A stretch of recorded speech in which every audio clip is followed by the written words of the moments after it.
Today, I'm going to teach you how to redirect the Add to Cart button to the cart page in WooCommerce. This is a great way to streamline the checkout process and ensure customers review their cart immediately after adding items, which can help reduce cart abandonment and improve the overall shopping experience.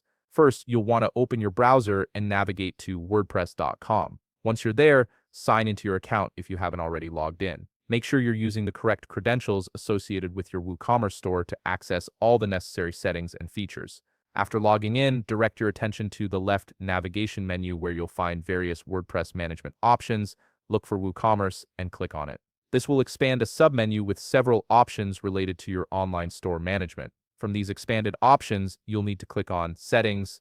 This is where all the core configurations for your WooCommerce store live, and it's essential for customizing how your store operates. Once you're on the WooCommerce settings page, you'll notice several tabs running along the top of the screen. These tabs organize different aspects of your store's functionality. Click on the Products tab to access product-specific settings. This section controls how products behave on your site, including their display, inventory management, and purchase options.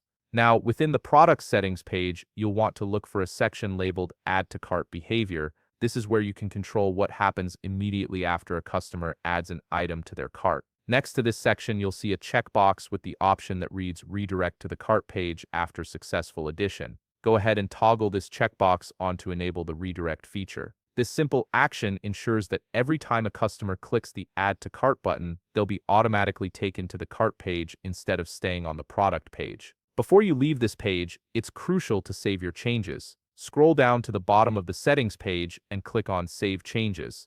This finalizes the configuration and ensures that the redirect behavior is now active on your store. Without saving, any changes you made won't take effect. And there you have it. You've successfully configured your WooCommerce store to redirect customers to the cart page after they add items. This small but powerful tweak can significantly enhance the user experience and guide customers smoothly through the purchasing process. If you found this video helpful, please leave a like, subscribe, and see you in the next video.